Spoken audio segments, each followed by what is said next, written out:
Good evening, buenas noches, and thank you for tuning in. I'm Christina Nosti, Director of Events at Books and Books in Miami, Florida, and tonight it's my distinct pleasure to welcome you to an evening with Anderson Cooper and Katherine Howe to celebrate Astor, The Rise and Fall of an American Fortune, published by our friends at HarperCollins. In this unconventional, page-turning historical biography, featuring black and white and color photographs, #1 New York Times bestselling authors Anderson Cooper and Katherine Howe chronicle the lives of the Astors and explore what the Astor name has come to mean in America, offering a window onto the making of America itself. We're fortunate to be partnering with Miami Book Fair and some wonderful independent bookstores across the nation to present this evening's virtual conversation. Remember that throughout this broadcast, you're welcome to post your questions for the authors using the Q&A feature below, and we'll answer some of these immediately following their talk. And now, without further ado, I'd like to welcome our guests to the virtual stage. Thanks so much. I appreciate it. So do I. Hey, I'm Anderson Cooper, and I'm Katherine Howe. Hi. So I thought we'd just start a little bit sort of how this came about, because Katherine and I wrote the book Vanderbilt, which came out, I guess, 2 years ago, and I had such an enjoyable experience with that, and I was so proud of the book and wanted to work with Katherine again. And Katherine, what was it about the Astors, that because it was your idea initially? You made the initial pitch on the Astors to me. I did. Well, it's because when we were talking about the Vanderbilts, so much a part of the Vanderbilt story was about the Vanderbilt drive to break into New York society, which was actually something that I hadn't really known until we started working on the book. That, because I thought with the name Vanderbilt being such a sort of old Dutch name, that surely they were the old guard. But we learned when we were working on the book that it was actually, the Vanderbilt money was so new that they were considered to be arrivistes by Gilded Age society.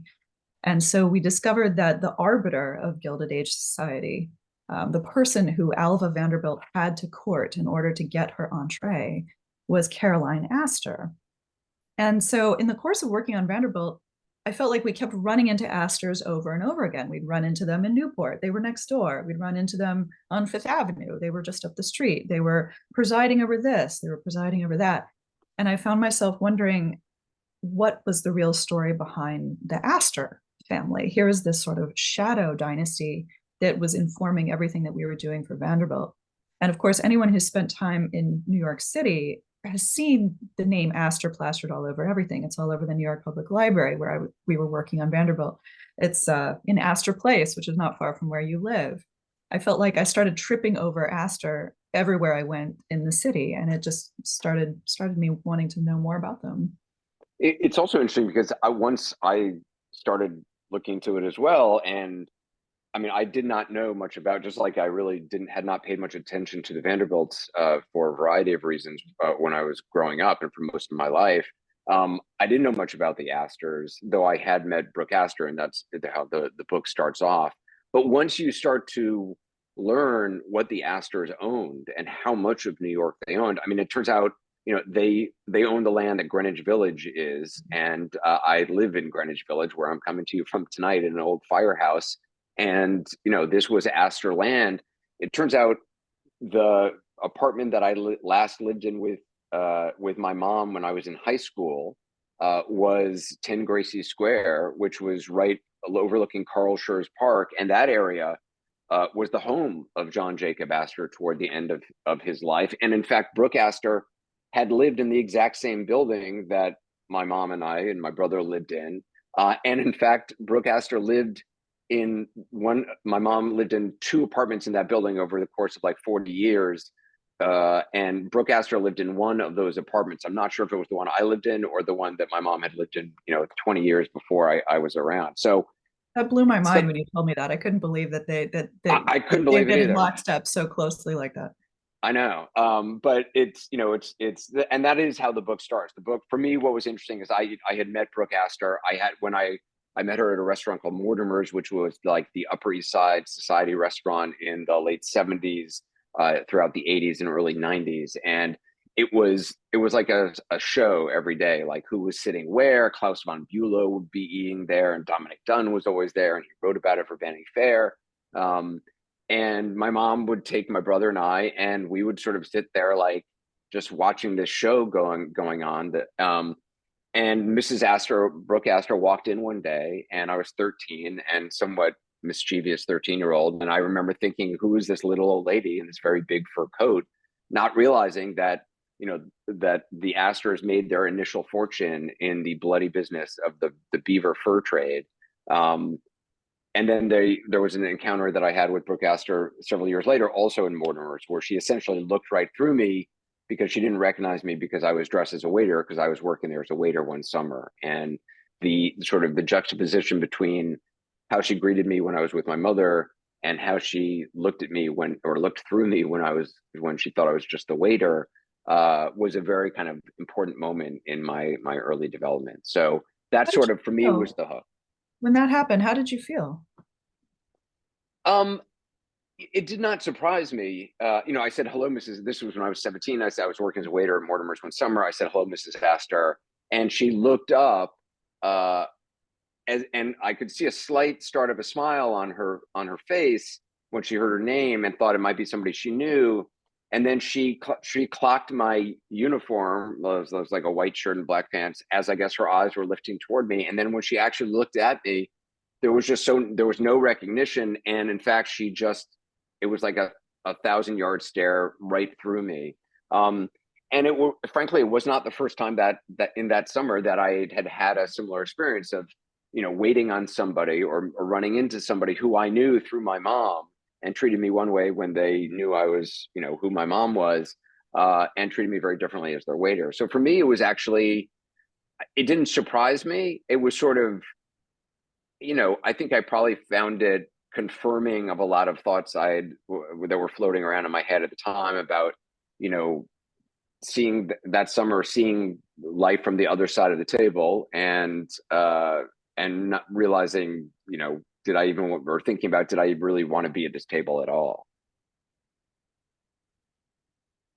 What were some of the things that really surprised you when we started working on this book? I mean, I was coming to the Astor stuff. I mean, I knew a bit about Caroline Astor from the work that we did on Vanderbilt and from the other reading I'd done on the Gilded Age, but I hadn't done a lot of research about other Astors up until this point. And I'm curious, what were some of the things that you found really surprising when we were working on this book? Yeah,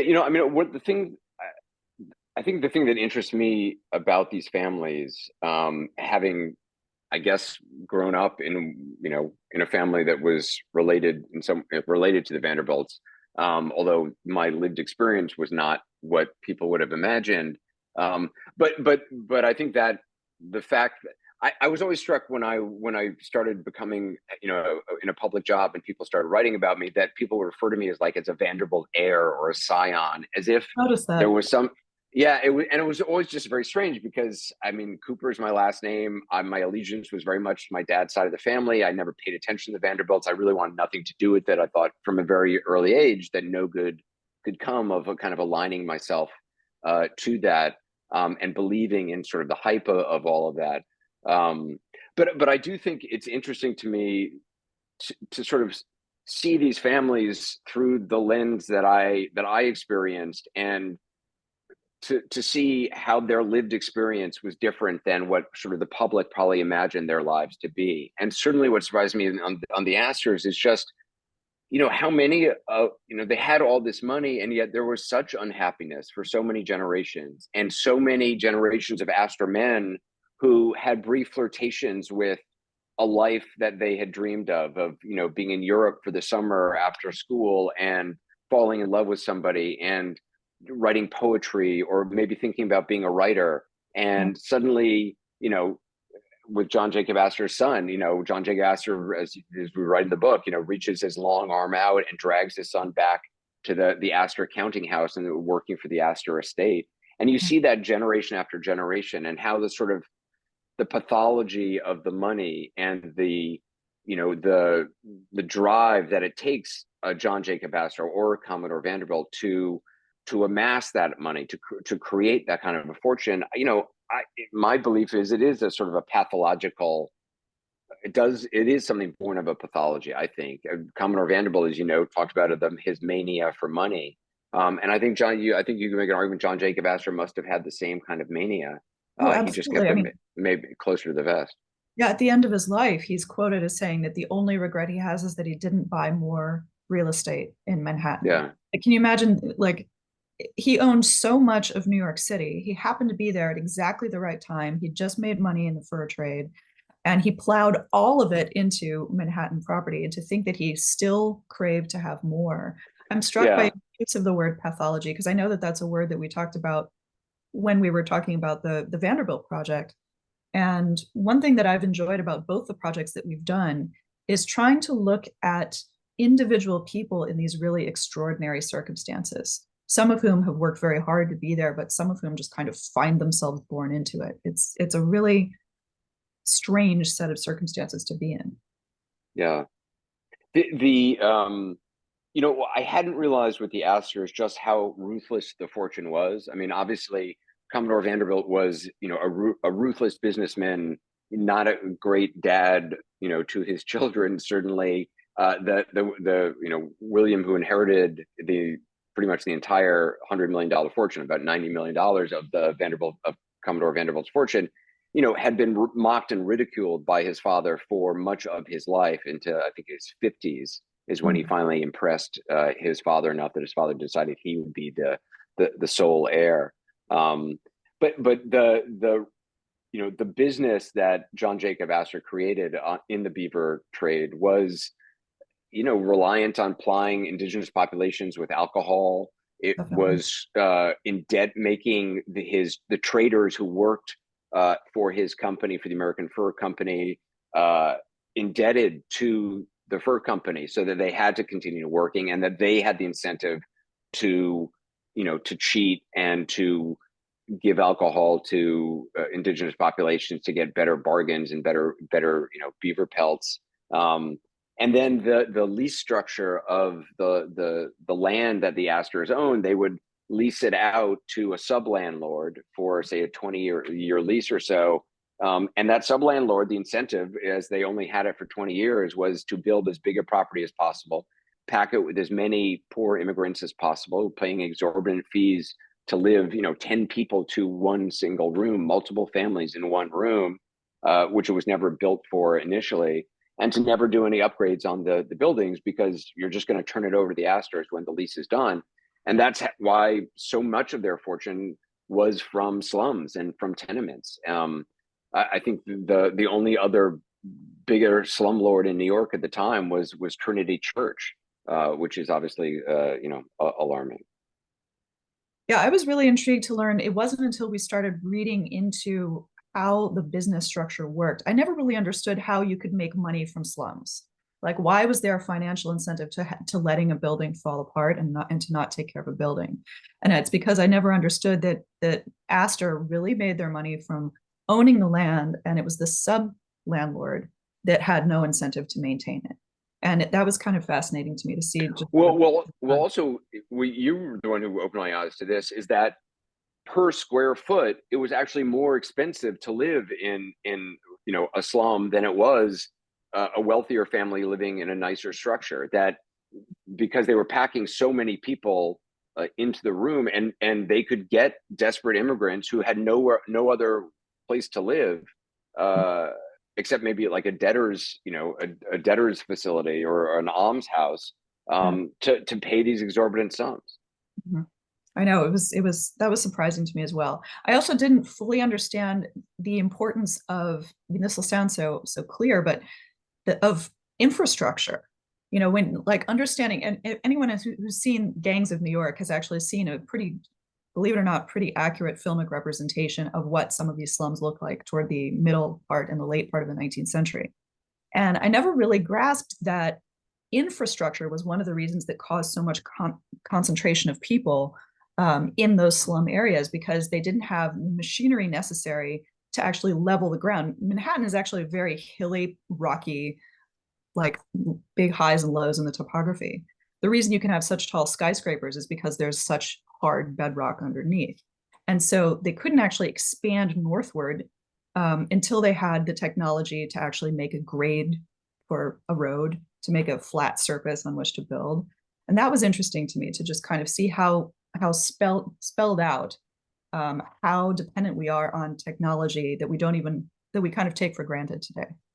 One of the things that was really important, Catherine, I know to you, and was the idea that this book not just be about the Astors themselves, but about the name Astor and what it came to mean, and sort of how it sort of spun off from the family. Can you just talk about that a little bit? Yeah, I thought that was kind of an important part of the story, because I feel like for a lot of people in New York, Astor is such a specific word that is tied to places, and it's tied to certain feelings. And so it was an opportunity, I thought, to look a little bit at kind of beyond the story of a family specifically, into what a family can come to mean and what happens when that name starts to be decoupled from the family. So the first time I ever heard the word Astor was in Astoria, the Waldorf Astoria in the hotel. I think it wasn't until I was an adult that I knew that the Waldorf Astoria was actually a business venture of this family. And another thing that I thought was that I was very interested in doing, and one of the things I really enjoy about the projects that we've done together, is a desire to look not just at splendor and wealth in the Gilded Age, but to try to get both sides of the story, to get both sides of the coin. So one of the chapters that I'm actually most proud of in this book is while going through the clippings files at the New York Public Library. So in yon olden days, librarians would clip out clippings or newspaper articles pertaining to prominent people and would just kind of file them away. And so you can go and look through clippings files and just see, what did someone find that was interesting in the newspaper pertaining to a prominent person or a prominent issue in the past. And I came upon a couple of these mentions of a guy named John Jacob Astor who died in an almshouse at the very beginning of the 20th century. And it was presented as this kind of like, oh, isn't that hilarious? Isn't that really funny? And in fact, the Boston Globe, I think it was, contrasted John Jacob Astor, this guy with the same name, dying in an almshouse. And what is John Jacob Astor, the real one, doing at that moment? He's enjoying, the summer season at Sag Harbor. And so it was interesting to me to just take that tiny little, really historical footnote and try to understand who this impoverished John Jacob Astor was and what was his story. And it gave us an opportunity to talk about tenement living, to talk about the draft riots in New York City, to talk about the whole other side of life in New York in the Gilded Age that we don't really see represented very often, I think, in popular culture. And even Mary Astor, the actress, who was, a famous actress in sort of the golden age of Hollywood, who was not an Astor, because I've gotten a lot of, DMs on the Instagram from people when they heard about this book and saw that Mary Astor is in it. She's not an actual Astor, but I love, it was your idea to incorporate her, and we went, kind of around on it. But it's interesting to me, sort of the parallels in her life and her decision and her team's decision to embrace the name Astor, and because of all it signified. Yeah, well, all it signified, but also it was interesting to me that it was because it starts with the letter A, she would get higher billing. And but she also herself was a child of German immigrants, which the Astor family are originally German immigrants. There's some surprising parallels, I thought, and that's why I was pretty glad that we got to include her. Well, one of the questions that I see, which I think is an interesting one, because I get it a lot, is Barbara writes, you both collaborated on this book. Whose voice is it that comes through, and what was the process like? And someone else wrote across, and Tracy Chambers wrote, how did you manage your collaboration and project management to successfully deliver now 2 books together? And it's one of those things, like, I mean, I had written 2 books prior to this, my first book in 2006, Dispatches from the Edge. And then I wrote a book with my mom, which I edited her part. She would send me stuff and I edited her parts and wrote my part. But I had never worked with another author in this way. And it's a really interesting process. And I think we've sort of figured it out as it's gone along. I love Google Docs, which is I use for 60 Minutes. I use it now for every writing thing I do, because you can do it anywhere. Right. But also, if you're working with somebody, you can see what they're working on. You can add comments off to the side. It's great for editing purposes. But talk about how the process of sort of like who's like the voice, because I think that's one of the interesting things of, you know, when I first met you, I met you in the room I'm in now in my library in New York, and I knew you were the person I had read your books and I loved your writing. But we both have a different sort of, we have a different writing style, and yours is much smarter than mine. But your voice is very different than mine, and I like the sort of the smashing together of both of them. I do too. I mean, I think the reason I was laughing earlier is because we were working so hard and collaborating so closely that on a couple of occasions we kind of overwhelmed Google Docs. We like broke Google Docs. Google Docs started freaking out and like panic. Which is why I was laughing. I think the reason that it works so well is, well, there are a couple of reasons. One, even though we come from very different kind of professional backgrounds, which I've found very interesting in the course of working with you. Like you're a journalist, and so your drive is, what's the answer? What is the answer? What is the true thing? And because I'm trained as a historian, my drive is, this is what's plausible. This is what the archive will let us argue. And so sometimes those result in the same thing, and sometimes those actually don't result in the same thing, which has been interesting to me to learn. So that's the first point. But the second point, I think, is that we're often interested in very similar things. I mean, one of the things that was really satisfying about Vanderbilt, at least from my perspective, is I'm more interested in kind of the culture and individuals and individual stories. And neither of us really wanted to do like a hard-hitting business history of the railroad. Right. And with Astor, it was kind of the same way, that we were very interested in finding stories about individual people's experiences. We're interested in like setting, and I'm in my novels I tend to luxuriate in setting way too much, and so I think that what results, we also often find a lot of the same things funny, which I think is really effective in producing a work like this. And so in answer to the question about the voice, I feel like in some respect the voice of Astor and Vanderbilt is kind of a melded voice. It's not exactly yours, and it's not exactly mine either, because it's different from the voice that you'll find in my novels, for instance. Feel that way? I'm curious. I do, because I think, I mean, I've tried to think about how to describe your writing. I mean, I love I love the books you've written. I sometimes think there's almost a Victorian strain. I don't know if Victorian is the right word, but there's a voice to it, which is it's from the time that the books are being written. That's true. And I think for me, I totally agree with you that we both did not want to do pure business books about, there have been amazing business books about the Vanderbilts that we felt like there's nothing more we can add on that. But the idea to me of doing this is to kind of try to understand the lived experience of individual characters at individual moments in time. And, in the Vanderbilt book, Consuelo Vanderbilt on the morning of her wedding, where she's getting ready and she's weeping, and, being forced into this loveless marriage that's going to end up in disaster. So, getting in as much as possible, as long as it's historically accurate, getting into the heads as much as you can. And obviously if there's a memoir somebody has written, or, that's the journal they have, that's all to the better. But that for me is the most interesting thing to kind of, because again, that's what interests me about all these families is the reality of their lived experience versus what the public at the time projected onto them. We write in the book, when Jack Astor died in the Titanic, and his son Vincent inherited his fortune, a little bit of money went to his unborn son, money went to his second wife, who he had just was coming back from their long honeymoon with.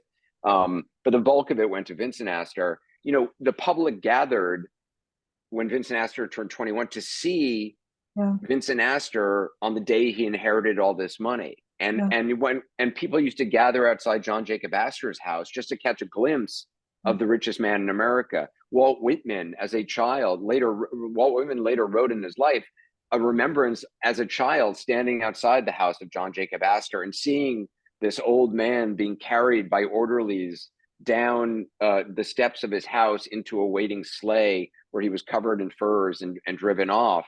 And that's so interesting to me, of all those people who are gathered looking at that, projecting all these things onto these people. And yet, how do these people who are in the midst of it, how do they actually feel? And what are their lives actually like? Yeah, I agree. I like that we were interested in some of those same kinds of things. Do you have a favorite chapter in the book? I'm curious. I have a favorite chapter. I like all, well, the one that surprised me the most is Mrs. Astor's bar, which Yes, again was one of those chapters I which, love that chapter. yeah. So Will Astor, who first built the Waldorf part of the Waldorf Astoria Hotel, basically the Waldorf Astoria Hotel was built by two Astors cousins who hated each other, and it's an amazing tale of how this thing got built. But Will Astor took off to England, but built, after the success of that, decided to continue building hotels and built another Astor hotel on the west side near Times Square. And in the lobby of that hotel was a bar, the Astor Hotel Bar, which became known as, from a very early time, and this was like 1906, as a gay bar, and particularly a gay bar that attracted service members, Marines, sailors, members of the Army during World War One, all the way through past through the Second World War. And so it attracted sort of show people like George Gershwin, people coming from the theater, people from Times Square, where there was a lot of gay people living, a lot of prostitution going on, and service members. And one side of the bar was secretly, without, there were no signs about it, but for those in the know, was the gay side of the bar. The other side was the straight side of the bar. And as long as the gays didn't get too flamboyant or, too demonstrable or, affectionate, they could stay there and drink and, cruise and pick up people. And I just think it's just a fascinating, and I love that it sort of took on the name Mrs. Astor's Bar, which is a sort of catty reference, Yeah. and shows up in all, in songs and Cole Porter songs, again, for those in the know. Right. I really enjoyed that chapter too. I also like the idea that there is such a thing as the right side of an oval. I find that kind of funny. There was something else I was gonna ask you about. Oh yes, it was about inequality. I mean, one of the things that I think that we are really good at exploring in both the books that we've done is about kind of the yawning gulf between the haves and the have-nots, especially in the Gilded Age. And I think that we're really good at excavating some of the stories on both sides of that really wide yawning gulf. I don't know, I don't know if I have like a fully fleshed out question to follow up with that, but I guess my thought is, certainly from my perspective, while we were working on this book, I was thinking a lot about inequality in American culture today. I mean, was that something that you had in mind as well as you were working on this project? Yeah, look, I think that's the other thing.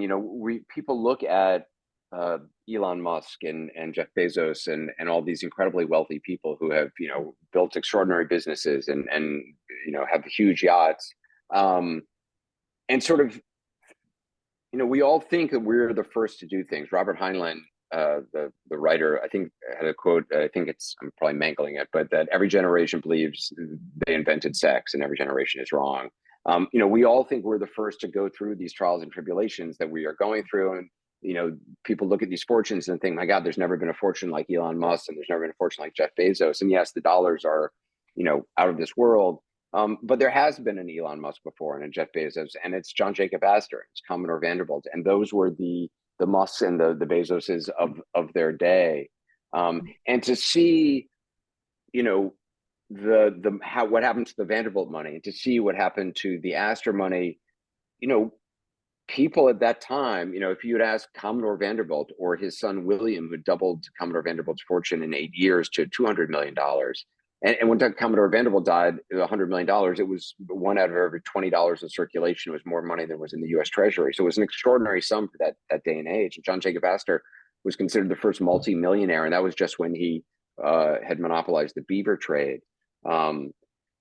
but those people probably thought they were building something that was going to last forever. And the Astor fortune certainly lasted longer than most. The Vanderbilts, built by the time, Commodore Vanderbilt made the money, his son doubled it. And then the next generation and beyond just spent it and went on a spending spree to break the back of Mrs. Astor and take over New York society, or at least break through the doors of New York society. And they built these palaces in Newport and in New York. Most of the ones in New York have all been torn down. Within 60 years of being built, most of them were torn down and their parts sold off for scraps, essentially. And all that fancy furniture and stuff was sold off to like movie lots. You can go to the palaces and the breakers that are museums, but the reason they're museums is because members of the family couldn't afford to keep them up any longer because of tax laws changing and inheritance taxes, and they needed a staff of 40 people to operate the house. And so they were given to historical societies, sold for $1.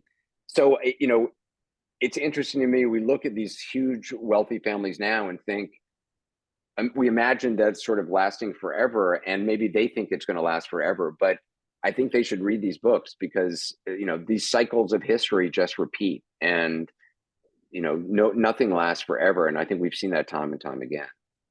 Do you think there's still such a thing as New York society? I'm sure there's some people floating around who, go to, there are people who go to benefits, and there's the Met Gala, ball, and which is, a blending of all sorts of different societies, I guess. There's still a kind of a society structure of, people who, ladies who lunch, but I don't think it's anything. It's certainly not like it was in the Gilded Age, and it's certainly not even like anything that it was, in the 1990s and in 1980s and 90s of, in Mortimer's restaurant. I mean, I don't think, I'm sure, there are obviously restaurants that have, tables reserved for friends of the restaurant and a social pecking order, and people are sent to Siberia and to the back tables if they're not the people that the owner wants up at the front. That all still exists, and there's still velvet ropes, of course. But I do think, as increasingly the bar to entry is just a different bar. It's not society. And I mean, that's one of the things that I learned in the Astor book, is how that notion, the sort of the democratization of quote unquote society, and a lot of it had to do with hotels. And can you talk about that a little bit? Because that's something I just had no idea about. Yeah, that was an interesting moment. I sort of had been vaguely aware of that, but it wasn't until we started researching the role of the Waldorf Astoria in culture that it was really underscored, that there was really this movement. So the original Waldorf Astoria was first opened in, I think it was 1893, and closed in 1929, and then moved to the location that we're more familiar with now. There was sort of an Art Deco version of the Waldorf Astoria, but the original one was built on the land that had been occupied by Caroline Astor, ruler of Gilded Age society, in one house, and then her cousin, or her husband's cousin, next door.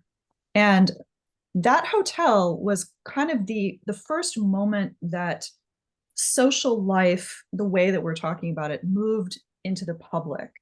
Up until that point, the Waldorf Astoria, in some respects, invented the public society ball, for example. Up until that point, these sorts of entertainments would have been held in a private residence, or occasionally in, like, Delmonico's was, I think, the only legitimate restaurant in the Gilded Age period.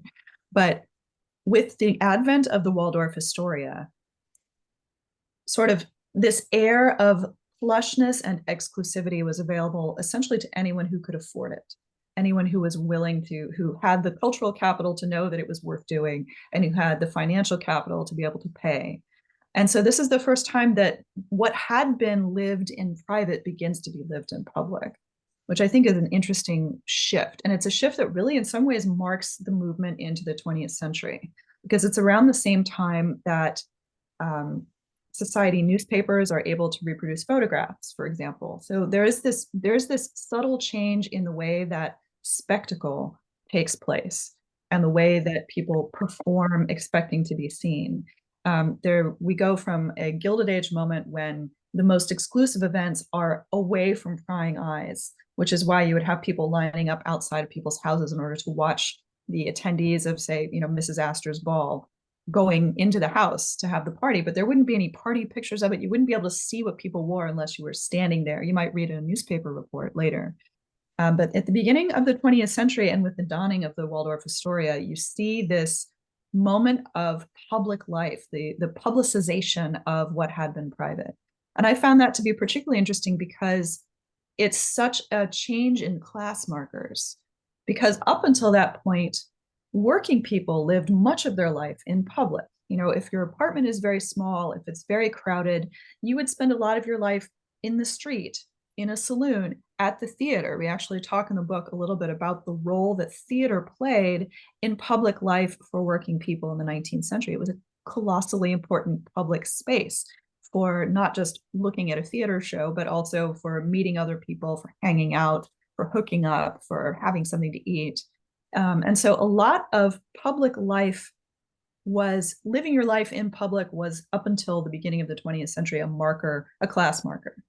And so that starts to change as we move into the 20th century. And I found that to be a really fascinating transition. And I didn't really understand that the Waldorf Astoria had played such a conscious role in that change in public life. There's a question, and if folks have questions, I recommend going to the Q&A, which is at the bottom of the screen. There's a question from Zainab. If you had a chance to travel back in time, what do you think you would ask or discuss with either or both Commodore Vanderbilt or John Jacob Astor? I'm not sure what John Jacob Astor, I mean, he just did not seem like a nice person. I mean, his son, William Backhouse Astor. I have no interest in meeting John Jacob Astor. I'm a little curious just to have seen him later in life, because I for some reason I obsessed when I came across the fact that he later in life was fed by a wet nurse. Oh, I know. It grosses me out so much. I mean, it's just so weird. I hadn't really heard of that as a thing before. I mean, for like an 80-year-old person or however old he was at the time, he was also would be sort of thrown in a bed sheet that was held tightly by a number of orderlies in order to improve his circulation. And there's a story which may be apocryphal, but is I think certainly telling, which is that while he was being thrown, somebody came and he had this sort of argument with this person where the person was saying that there was an elderly lady who could not pay her rent. Oh, it was his son. It was his son. It was his son. Yeah. And he's yelling, saying, she can pay. She's just holding out. You just got to dig, you got to dig deeper. And finally, the son gave the guy money to show John Jacob Astor and said, just tell him it's that she paid it. And he said, and John Jacob Astor, when he see all the money, he was like, I told you, you just have to be tough enough. But Commodore Vanderbilt, I mean, again, he had a son who was probably gay, who, ended up killing himself. I don't know that he would have been all that great a guy to talk to, or certainly not anybody who was all that introspective.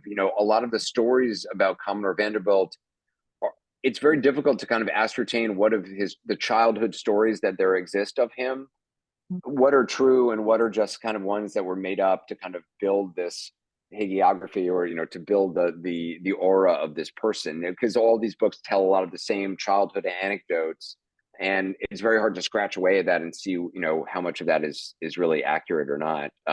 The people I would have liked to have gone back and met were the so-called Astor orphans at Rokeby, who were the group of kids, the descendants from William Backhouse Astor, his daughter Emily, to her descendants, and just this atmosphere that was created among these kids who were orphaned and kind of raised by nannies and caretakers and all sorts of things in this kind of magical house that still stands today and is still occupied by their descendants.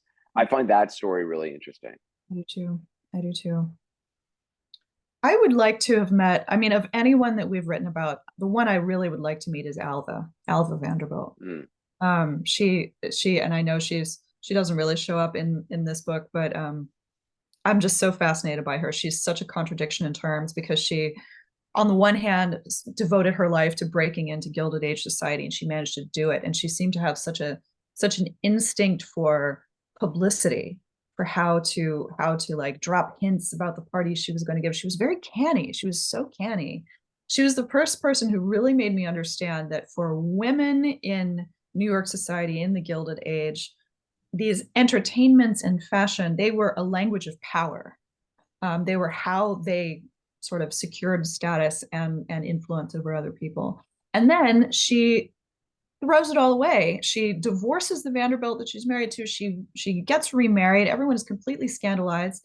She rides it out, and then she devotes her life to activism for women's suffrage. She just baffles me. And so I haven't really stopped thinking about her, even though we finished that book, a couple of years ago now. I still think about Alva. In the Vanderbilt family, I think for a while I was going to say my grandfather, my mom's dad, Reginald Vanderbilt, but he died when my mom was 15 months old. So my mom didn't have any memories of him, and everything I've read is not very impressive about, he drank himself to death at age 45, a very violent death, cirrhosis of the liver. He had spent and gambled away all his money. The person I find fascinating is Gertrude Vanderbilt Whitney, who founded the Whitney Museum, and who my mom was the center of a custody battle between Gertrude Vanderbilt Whitney and her own mother, Gloria Morgan. And Gertrude Vanderbilt Whitney won. She had more money, and she won.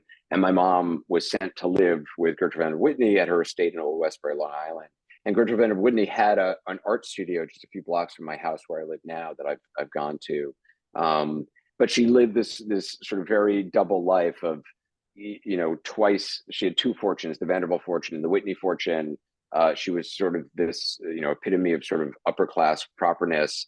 And yet she also had the beating heart of an artist and this very bohemian life in the Greenwich Village, and was, at the very least bisexual, wrote a Roman and Clef novel. So I think she would have been a really interesting person. And one of the things that made me sad about my mom's childhood is that, my mom spent years as a from the age of 10 to like 16 in the house of Gertrude Vanderbilt Whitney, who was a legitimate sculptor in her own right. There's the Titanic Memorial, ironically, in Washington, D.C., which Gertrude Vanderbilt Whitney sculpted. And the sculpture of it is of a person with their arms outstretched like this, which is where James Cameron got the image for, the Titanic movie of her on the bow with her arms stretched. But my mom lived in this house with this remarkable woman, but given the circumstances of, my mom being a child and Gertrude Vanderbilt Whitney being, closed and not, didn't really know my mom at all, they never connected. And, it could have been this remarkable relationship between this little girl who wanted to be an artist and ultimately became an artist, and this great sculptor who had a studio of her own. And, as a kid, when I heard about Gertrude Vanderbilt Whitney, I imagined my mom learning from art from her and stuff. And I talked to my mom about it later in life, and she was like, there was none of that. There was no, there was no connection in that sense.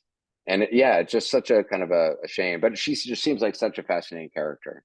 She's fascinating. There's one question that I think is sort of builds on this a little bit, and it's asking if writing Astor felt different for you, because Vanderbilt, of course, was such a personal project for you. How did it feel to kind of expand on some of the questions that we'd raised with Vanderbilt and write about something that was less personal? It was, it was interesting. It was why I kind of wanted to do this, because I have written, all the books I've written have been very personal books. The first book I wrote, Dispatches from the Edge, was about, it was set against the backdrop of 2005 and all the stories I reported on in that year, most notably Hurricane Katrina and the tsunami, the war in Iraq, and also weaving those stories from the front lines with the story, a story about my brother and his death, and my sort of struggle to understand that, and the discovery that what led me to go overseas to war zones was in large part the losses I experienced early on with my brother and my dad. So that was obviously a very personal book, and one that I'd been writing in my head for like 10 years before anyone ever approached me about actually writing it.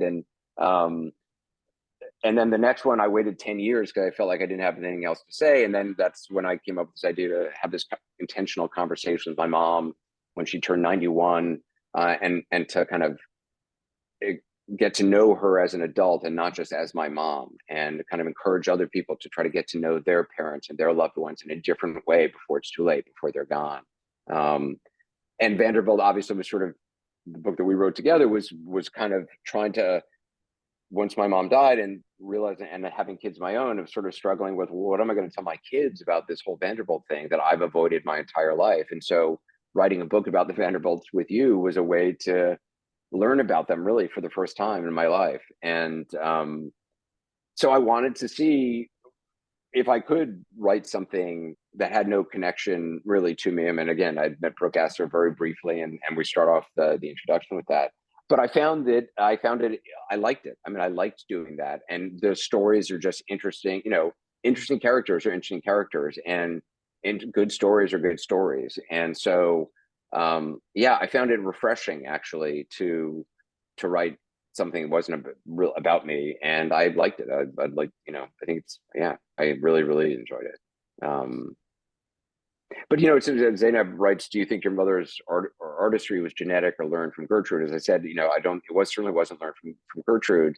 But I do think it's interesting about this idea of what is it that drives people and what propels people forward. And when you see somebody like John Jacob Astor, who, as we write in the book, there was another John Jacob Astor who came to America later on from Germany, may or may not have actually been related to John Jacob Astor, probably was distantly, and had a very different immigrant experience, but had an immigrant experience which was very like most immigrants. John Jacob Astor, the actual famous one, is obviously an outlier. Excuse me. So what is it that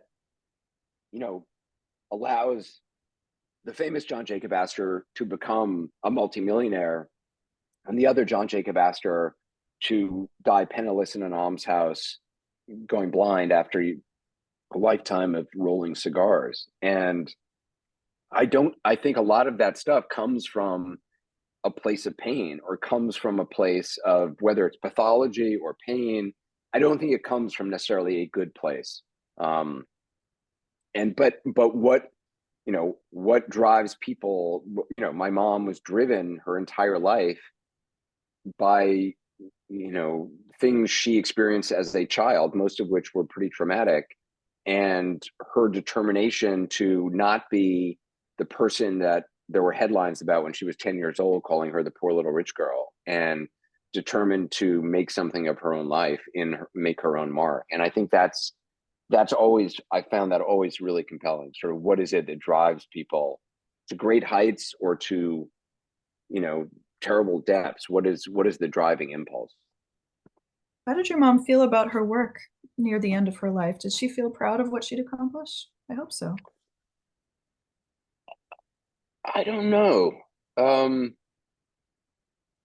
My mom carried a sadness with her for much of her life, from her childhood, and certainly things in life. She had great triumphs and great loves, and but there was always that sort of that sadness. She often used this Welsh word, which is hiraeth. She made a collage of it that I have hanging in my house, and hiraeth is it's a word that sort of has no actual definition, but it's sort of a longing for something that may never have actually existed. And my mom certainly had that. And so was she proud? I don't know. I think she was pretty hard on herself, and saw a lot of failures and saw a lot of missed opportunities and things she wished she had done. But also she lived on her own terms, and for better or worse.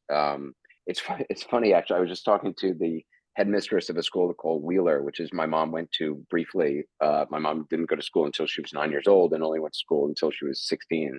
And then she got married at 17, because she said she didn't want to complete algebra. But she went to the school Wheeler, which she loved, and that's where there was a great studio there, and that's where she started painting. But I was talking to the headmistress today, because they're doing something in honor of my mom, and she said, "Oh, I have your mom's report card from like 1937 or 38. I'll send it to you." So she just sent it to me, and my mom did well in all the art classes. In personal finance, she got an F, a failing grade, and I was like, you know what? I could have told you that, because she didn't really have a sense for business or anything like that for much of her life. So I found it amusing that she got a failing grade in that. She would have laughed about that as well. It's really amazing. Yeah. I'm struck by the fact that so many of the Astor men, there are at least two of them who like dreamed of being historical novelists, writing historical fiction, which I found kind of personally surprising and bizarre that would be a thing that they dreamed of doing. I know we only have about 10 minutes left, and we've been doing questions throughout. Karen Lang has a question, which is, I was also curious to know if you also talked about how progressive Vincent Astor was. He did low-cost apartments, eliminated all the Astor slums, had an experimental supermarket when there weren't supermarkets. Yes, I mean, Vincent Astor was really, as pretty much every biographer has described him as morose. My mom referred to him, I believe, as dreadful, which was my mom's worst description for anybody, because my mom didn't like to say bad things about people. But Vincent Astor was, as we write in the book, was really the first to kind of have a conscience about the slums. When he discovered, he'd sort of grown up not really being aware, I guess, of exactly what the Astor, rental thing was and what their real estate portfolio was. And when he discovered it, he built a park for children. I think it was in Harlem or northern part of Central Park. I mean, he had a conscience. He did. He did. I ended up with actually sort of a soft spot for Vincent, to be honest with you. Like, I know he has this reputation. I think if you had lived with him for any length of time, you probably would not have. I mean, to be fair, but he seemed sort of awkward and like self-conscious. Yeah. And then he lost his dad when he was very young and inherited all this money and all this attention. And then he just, I don't know. I'm not saying I want to date the guy, but I am saying that I came away with a little bit of a soft spot for Vincent, I have to say. I feel for the guy. For me, the one of the funnest things in the book is the proposal that Vincent Astor makes to Brooke Astor and also to somebody else right before Brooke Astor. I don't want to spoil it for people who are going to read in the book, but it is the wackiest courtship and marriage proposal with probably the two greatest rejection lines for a marriage proposal in the history of marriage proposals. I don't want to give them away, but I would agree with that. Yeah, yes. Maybe that's why I feel bad for the guy. Yeah, I mean, and he was married to Brooke Astor for 5.5 years, and most of Brooke Astor's contemporaries have said that she married him for the money. She said, it was his letters that sort of her courtship letters, which kind of charmed her. She makes that claim in her own memoir, Footprints. But it was a difficult 5.5 years that they were married. He died of a heart attack after 5.5 years, and she inherited, the entire fortune from Vincent Astor and the foundation and the ability to run the foundation, and dedicated the rest of her life to enjoying herself and having a lot of fun and being an important figure in what was New York society at the time, and also using the Vincent Astor Foundation to, yes, promote herself, but also to give back to the city. And she gave, in the course of that time, some $200 million or so to charities in New York, and very much wanted to be seen doing it and going to places dressed in her Chanel and her pearls and having lunch with people at a homeless shelter in order to see how the money she was giving was being spent. So she's another fascinating character. But I was struck by the fact that she was very serious about always dressing to the nines when she would go visit these places. She would wear her hat and her gloves and her jewelry and her brooches, because she was aware of like her role in the spectacle in a way. She was aware of this thing that had this phenomenon that had begun in the Gilded Age, and she was still embodying it all those generations later. I thought that was kind of fascinating. There was no artificially putting on overalls to go and work on a construction site. She always looked like Brooke Astor, which I thought was interesting. Yeah.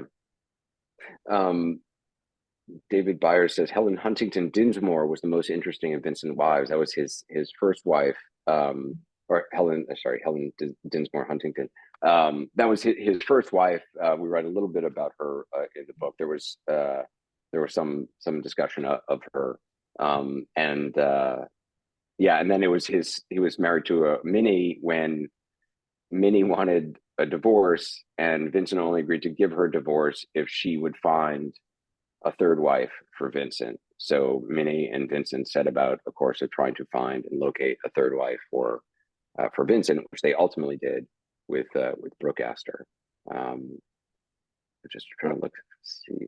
There was some stuff that we left out. Is there anything that you are sorry didn't make it into the book?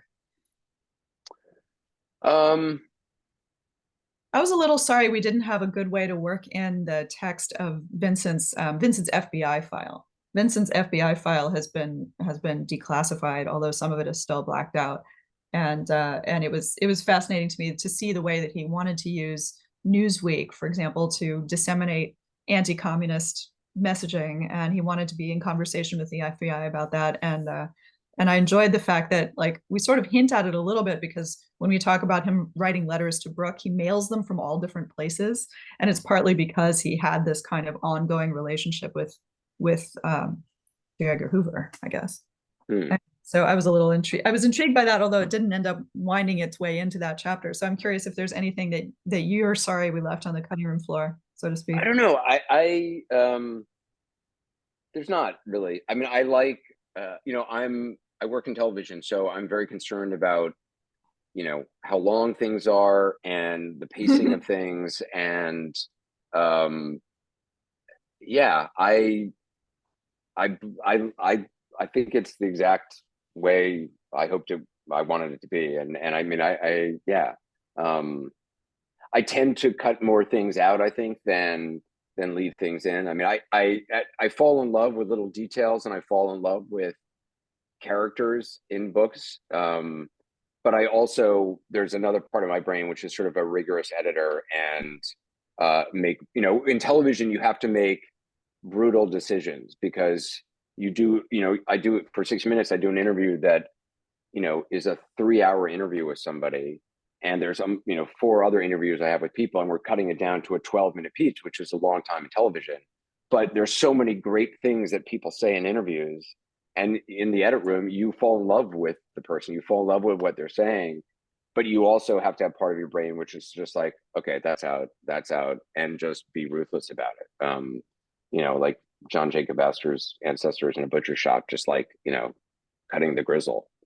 So yeah, I think I'm a little more ruthless in that way, not in the John Jacob Astor way, but just in terms of editing.